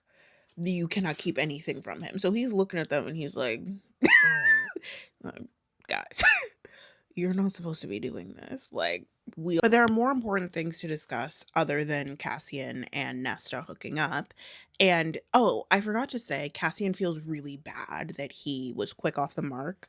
So he's like, I have to make it up to her. I have to make it up to her. I have to find a way to like even the score because I know that I have this. It's never happened that he has finished before the female that he's with. So he's thinking about that when Azriel comes to pick them up. And then Azriel is like, I received some intelligence about Briallyn. My like little network of spies has been, I feel like Azriel's network of spies is very underdeveloped, but I guess the excuse is that he hasn't been a POV character yet. But he's like, my little network of spies has been watching Briallyn and the Human Queens. We have to go to the river house to have the like war meeting about it, basically. So when they get to the river house, he tells them the intelligence that he's been able to gather through spying and also torture, which he like feels bad about the torture. He's like brooding about the torture, but he's like, I had to do it so that I could get the information. I don't know why Azriel is all of a sudden Alec Baldwin doing a Donald Trump impression, but anyway. He says that the other human queens have abandoned Briallyn. Briallyn has become absolutely obsessed with the idea of getting her youth and beauty back. So she's kind of single-mindedly focused on finding the cauldron. She wants the cauldron because she understands that it is the only thing that can turn her back into like the beautiful woman that she was before. I think if I'm remembering correctly, when they had that meeting with the human queens in a court of, I still don't remember what the second one was called, a court of bums and bummafucks. I don't know what it was called. I could just look it up, but I don't want to. When they had that meeting in that book at the end of that book, was it at the end? Yes. At the end of that book, when they had that meeting with the human queens, Briallyn was described as like, she had this like gorgeous golden hair and she was like dripped out in gold and she was like obsessed with her appearance. And it was clear to Feyre just from looking at her. And she wants to get back to being that like beautiful queen that she was prior. She is being whispered to by the Death Lord Koschei. If you remember, I mentioned Koschei earlier. He is the one who is keeping Vasa, the Firebird human queen, hostage. And he was keeping her hostage at his lake. He's also like bound to this lake. Like all of the, Koschei is like one of the old gods in Prythian. It's him, the bone carver, and Striga, who was in the like forest in the first book or let's focus, let's be where we are. Okay. Shriga, who Feyre killed at some point. Mind you, all of these are supposed to be deathless gods. They seem to be dying fairly easily. Like the bone carver and Shriga died pretty easily. So it's hard for me to believe that Koschei is also this terrifying deathless god, but I will digress. He lives in the forest, or he lives in the middle of a lake in the continent, and he's bound to that lake in the same way that the bone carver was stuck in the prison and Shriga the weaver was stuck in the forest. And he is whispering to Briallyn, trying to work with her so that they can take the cauldron. They both have like the same goal to get the cauldron. I think he wants the cauldron so that he can escape the lake. Koschei told Briallyn about the Deathly Hollows. So sorry. So sorry. I mean, the Dread Trove. This is a Deus Ex Machina that we didn't know about before, that is all of a sudden being introduced in this book, and that somehow is going to be introduced in chapter 20. Okay. I don't even remember how many chapters this book has. I think it's got like 80 or 90 chapters. So we are like a quarter of the way through this book, and we are just now getting to the quest that the main character is supposed to go on to find something. That should have been explained 15 chapters ago. At least when J.K. Rowling was like, I'm going to... Actually, let me not defend a turf. I'm not doing that. Koschei tells Briallyn about the Dread Trove. The Dread Trove are these 3 items that I like to call the Deathly Hallows because they literally are the exact same purpose as the Deathly Hallows from the aforementioned series that will not be named, ironically, using her own device against her. And these items will allow them to like somehow call the cauldron to them so that they can do what they need, the like limitless magic that the cauldron allows them to do. Okay. Although we know that the magic isn't limitless because the cauldron kind of has a mind of its own and kind of just does whatever it wants sometimes, but they still want it for some reason. The Dread Trove is this group of 3 cauldron made. So this is made with a capital M. So like how Feyre was made kind of differently. She was made in the sense that like all of the High Lords of Prythian put a little piece of themselves into her to turn her into a High Fae after she saved them from under the mountain. These items are made in the sense that like Alyn and Nesta are made. They were made by the cauldron. Briallyn was also made with a capital M by the cauldron. So there are like legends that there's a 4th item out there, and I'm sure that's going to come up at some point in the That's So Sweet Life of Hannah Montana multiverse that Sarah J. Maas is building with all of her book series, but they only know of 3 items for sure. So the Dread Trove are a mask that can raise the dead, like the Resurrection Stone. Okay. A harp that can open any door, regardless of any enchantments that might be on it. Even doors between worlds, okay? That sounds a little bit like an invisibility cloak that can allow you to just go around wherever you want undetected. But, hey, maybe that's a stretch. And finally, a crown that you can use to influence anyone, even piercing through incredibly strong mental shields like the one that Rhysand has. Nesta also has a really strong mental shield, and that will come up a little bit later. But you do have to be in close proximity to the person in order for the crown's powers to work. Wow, that sounds a little bit like an Elder Wand. That is the most powerful wand in the universe that you can use to control other people's wands. But again, maybe that's a stretch. Briallyn is looking for the Dread Trove because of this whole like attracts like. If you took a shot every time Sarah writes like attracts like in this book, just this, you'd probably get cirrhosis of the liver, okay? If you did it of the entire series, gone. No longer alive. Because wow, does she like that sentence? That sentence appears, I think, 7 times in this one chapter alone. So because like attracts like, these items can call to the cauldron. And the more items that you have, the better, higher the likelihood that you will be able to call the cauldron would be. So like having 1 is like it's not really going to attract the cauldron, but having 3, the cauldron's going to come straight to you. Mind you, they've hidden the cauldron. Like, they've hidden it good. It's somewhere where no one will be able to find it or access it easily, but still they're worried about the possibility that Briallyn could use her powers to get the cauldron. She needs the dread trove items to find. No, that's not it. This whole thing is like overly complicated, and it's a lot of info dump in this one chapter to kind of compensate for the fact that these items are just being shoehorned in. So Briallyn wants to find the dread trove, but the dread trove is cloaked. And the explanation is that the reason they didn't look for the dread trove in the last book, when they could have used it to win the war, is because everyone who would have known about it was glamored to forget, because it is it like glamours people to forget that it exists. Or maybe it's that it didn't exist before right now. Maybe that's it too. So that's basically like Amren. Amren is like the oldest one out of all of them. She's thousands of years old. And that's her explanation for why she even didn't remember that the dread trove exists. And she's like just remembering now that Azriel is coming to tell her about it. So they're talking about it. And they're saying someone who is made by the cauldron will have an easier time finding both these items and the cauldron, because again, like attracts like. By that logic, it would make sense that Briallyn wouldn't have a hard time finding these items, but their explanation for why she can't find them easily, I guess, is because the cauldron doesn't like her, I guess.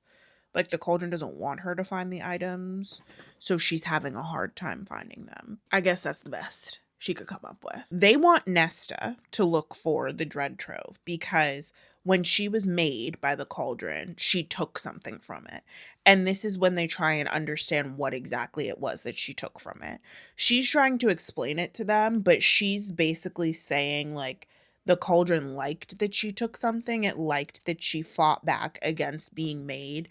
And as compensation, because it knew that Briallyn was her enemy, it turned Briallyn into this old crone. Once again, I didn't know that the cauldron had sentience and agency, but who am I but a mere mortal reading a book 3 times and still confused about the situation. They think Nesta will have an easier time finding the dread trove than Briallyn would, because the cauldron doesn't want Briallyn to find it.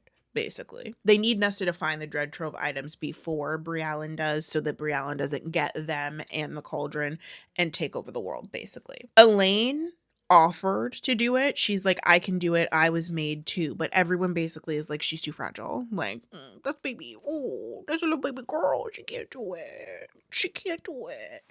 And everyone like agrees, including Nesta, that they don't want Alyn to be involved in this. Now, this portion is a little hard for me to parse, because when Alyn is fighting for her right to be able to put her mental health and well-being at risk, she says, you know, I was made in the cauldron too. I also got powers from it. Like, Nesta has her silver flame power and Alyn can see into the future, basically. And she's saying she's even closer to the cauldron because the last time that they interacted with it, when Nesta tried to like use bones and stones to scry and find it, instead of finding the cauldron, it looked back at her and it kidnapped Alyn. Once again, I don't entirely remember I don't fully understand the mechanics of how the cauldron, which is a bowl with legs, I think, can look and kidnap. But again, I'm just a mere mortal. So it took Alyn. So Alyn is saying, I'm close to the cauldron because I'm the one that it took. But you could also argue that Nesta is close to the cauldron because Nesta is the one that the cauldron looked at. But Alyn also says, like, everyone wants to take my trauma and make it about them. Her trauma being getting kidnapped by Hybern and put into the center of the Hybern camp and everyone had to break into the Highburn camp to rescue her. To which I say again, they had to break into the camp to rescue you. So would it not also be traumatizing to have to break into the camp so that they could rescue you? It's almost like Sarah wants that what happened to Alyn to be something that just happened to Alyn. But we know that that's not true. We know that it affected Feyre, it affected Rhys, it affected Cassian, Azriel, Lucien, Amren, Nesta. Nesta was also kidnapped. She was forcibly turned into a fairy. She's the one who was looking into the cauldron and trying to find it when her sister got kidnapped. So I think it's a very like small-minded and selfish view of the situation to say, well, it's my trauma and everybody wants to make it about them and act like I'm this big baby who can't take care of myself when, no shade, all we've seen of you is you being a big baby who can't take care of yourself. You can't even just tell Lucien, look, I don't like you like that. Like, I get we're mated or whatever, but I don't like you. Please stay away from me. You can't even say that to him. But you think that they're going to think that you're ready to go out and find the cauldron, find items made by a cauldron that kidnapped you and traumatized you? I don't think that that makes a lot of sense. And again, I say this as someone who has really enjoyed Elaine's character in the book so far. But in this book, she feels very weird and very whiny. But again, none of the characters are acting like in accordance with who they've been so far. For some reason, even though we've encountered multiple of these over the course of the series, Feyre doesn't know what a Death Lord is, so she asks, and Cassian explains a Death Lord is someone like Lanthus, someone like the Bone Carver, who is deathless and cannot be killed. Also kind of like He Who Must Not Be Named from Harry Potter. The idea, I think, with Koschei, especially, like, this is based off of Slavic folklore, the same way that the Firebird is based off of Slavic folklore. So the idea is that his soul is separate from his body. So if you attack the body, you're not actually going to unalive him because you have to destroy the soul. And it's a very similar thing to the whole Harry Potter thing, which I only mention because I think that is like shows how derivative this story that's being told is. They also had that conversation with Eris at the beginning where he says that like a bunch of his soldiers went missing and the ones who came back weird. And so the whole inner circle is trying to figure out, okay, well, what does Briallyn want with Eris's soldiers? So Rhys gives Cassian the assignment to go and talk to Eris and figure out what Briallyn did with his soldiers and figure out why she might have wanted him, what he seems to know about this whole Dread Trove thing. And Cassian is able to tell Eris about the Dread Trove, I guess, because they trust him. They're talking about how this Dread Trove makes people forget about it. And then someone is like, okay, well, how come Azriel remembers that the Dread Trove exists enough to be able to tell us about it?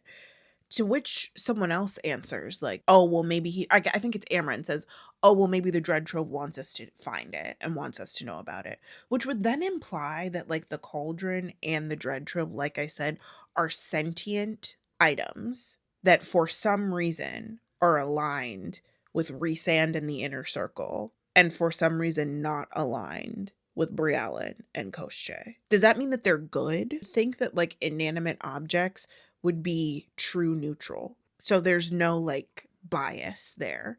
But it seems like these inanimate objects are like chaotic good. Like they ultimately want good to win, but they're going to go about it in an unconventional manner and not just like hand you the answer. To which I say, if you want Azriel to find you, why don't you just tell? Okay, I'm asking too many questions. After Elaine says the whole thing about everyone making her trauma about them, which it's all of their trauma, like you all were traumatized together, but whatever. She storms out of the room and she says, come find me if you decide you want me to do this. Nesta is like, I don't want Elaine to do this. Why doesn't Feyre do it? She's asking Feyre, like, why can't you just go get the Dread Trove? You were also made. You're the most powerful high lady you're the only high lady, and you're the most powerful, like, fae in all of Prithia, and you have so many powers. Why don't you just go find it? And she's pestering Feyre about it as a means to, like, protect Elaine. And then Feyre finally says she can't do it because she's pregnant. That's the big mic drop. That's the big secret that we have not known thus far, is that Feyre is preggers. And that's also why Rhys really put up the shield around her. It wasn't because he was practicing something for Helion. It was just because he wanted to protect her. And everyone's immediately incredibly excited about the fact that Feyre is pregnant. And Rhys lets the shield down a little bit so that Cassian can hug her and other people can hug her, and then finally they're able to smell the fact that she's pregnant. But my thing is, they ask her, how did you let him put this shield up on you? And she was like, trust me, we had a bunch of fights about it, implying that she doesn't want the shield up. And Rhys did it anyway, and he was actually going to do even more controlling things that she didn't want him to do, but she was able to talk him out of those. And therefore I ask, how is what he's doing to Feyre in this book different to what Tamlin did to her in the second book? Something traumatic happened. He was worried about her getting hurt. He started putting restrictions on her movements and trying to keep her in the house. She didn't like it, so she ran away to Rhysand. Now, because she's pregnant with his baby, and he owns her body through this pregnancy, he's now allowed to control who's able to touch her, even to the point of who can smell her, because he doesn't want anybody to know that she's pregnant. It's giving coercive control. I don't know how many times I've said it already in this video, and I hate this man, and I think he's evil. Oh yeah, there's this whole thing about how Fae gestation is a month longer than human gestation. It's 10 months long. And I hate to break it to you, Sarah, but human gestation is also 10 months long. After Feyre says that she's pregnant, Nesta's like, okay, there's no other option. I have to do this. So she agrees that she is going to find the trove if it means protecting Alyn. And she kind of reveals her preference for Alyn through her willingness to do this, but we already knew that you liked Alyn more.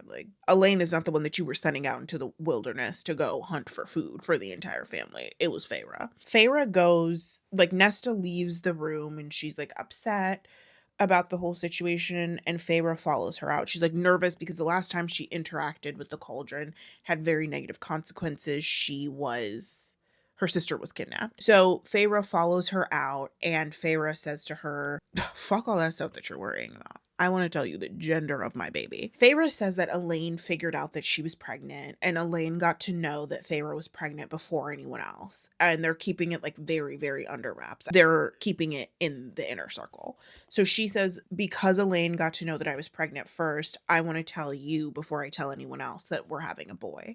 And this is supposed to be a important sister moment between the two of them. They're supposed to bond over this, and she's throwing Nesta a branch. But while that's happening, a second after she tells Nesta that she's having a boy, you hear Cassian whooping in the background, and it's because Rhysand has just told Cassian that they're having a boy. So it's very important to Feyre to be able to tell her sister before anyone else that she's having a baby boy, but her husband gives her exactly a millisecond to do that. Okay.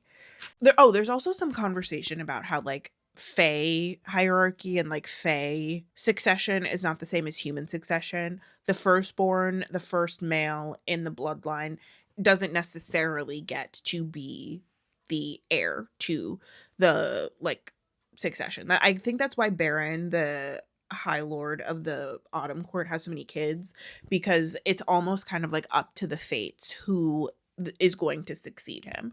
And the way that the Autumn Court works is you fight to the death, basically, and the last one standing is the one who gets to come to the throne. So Cassian is saying there's no telling if the boy is going to end up being the next High Lord of the Night Court. I could tell you he probably is. Sarah J. Maas has big boy mom vibes. I could tell you. I think he's going to be the heir to the Night Court throne.